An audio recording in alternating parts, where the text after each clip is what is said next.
په معده کې او یا د کوچنیو کولمو په لومړۍ برخه کې د زخم موجودیت لاملونه یعنی اکثره ناروغان چې نن سبا موږ ته راځي دوی په معده کې یا د کوچنیو کولمو په لومړۍ برخه کې زخم لري. ځینې وخت دا زخمونه په د مرۍ په وروستۍ لاندنۍ برخه کې کوم چې د معدې سره وصل ده دلته هم رامنځته کیږي چې دې ته پیپټیک السر ډیزیز په نوم هم یادیږي یا پی او ډي ورته ویل کیږي.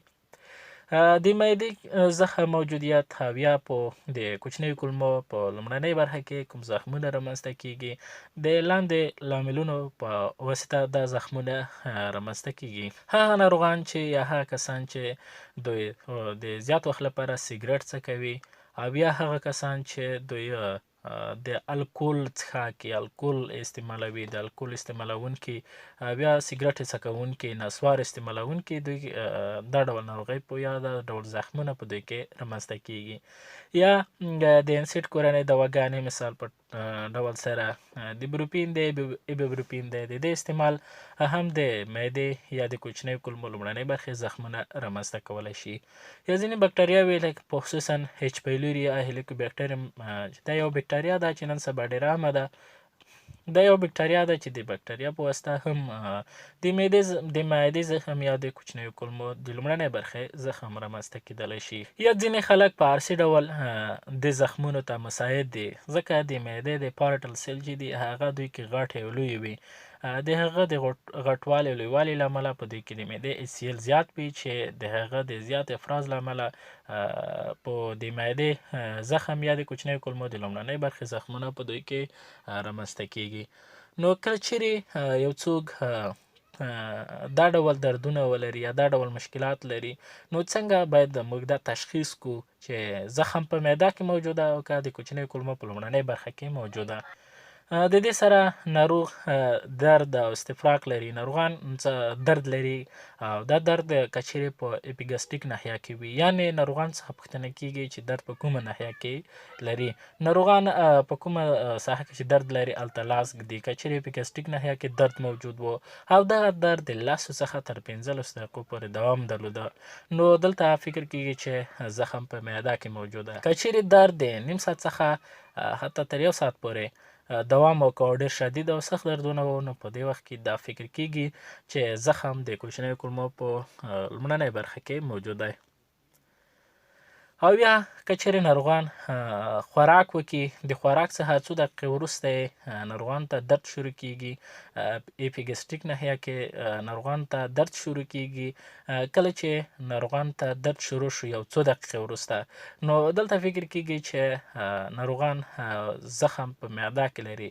که چیرې بیا دردونه د خوراک څخه څو ساعته وروسته شروع شو یا په نهاره ناروغان ته د دردونه پیدا شو نو دلته بیا فکر کیږي چې زخم د کوچنیو کولمو په لومړنۍ برخه کې موجوده.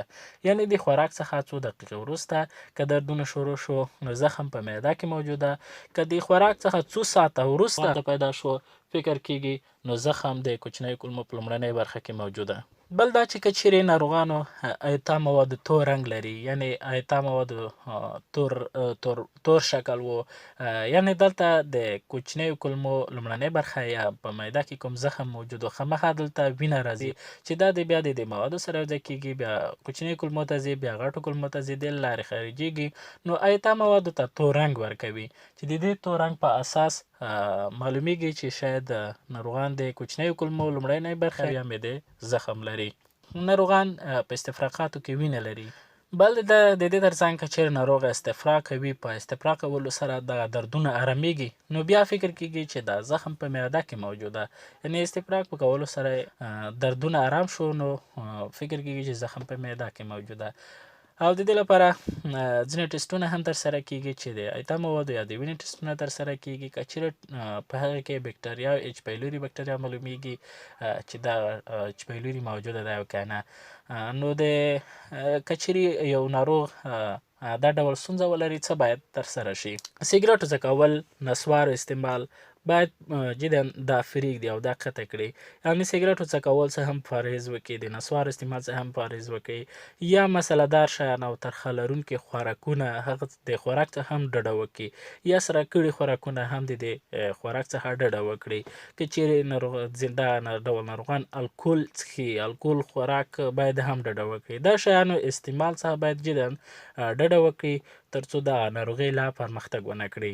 د دې درملنې لپاره لامل باید معلوم شي. که چیرې د ایچ پایلوري په واسطه رامنځته شوي وو، نو دلته د ایچ پایلوري یا د بکټریاوو ضد انټي بیوټیک ورکول کیږي. دویم د دې په څنګ کې انټي اسید یا د تیزابو ضد یا د تیزاب کمونکي درمل ورکول کیږي تر څو تیزاب راکم شي.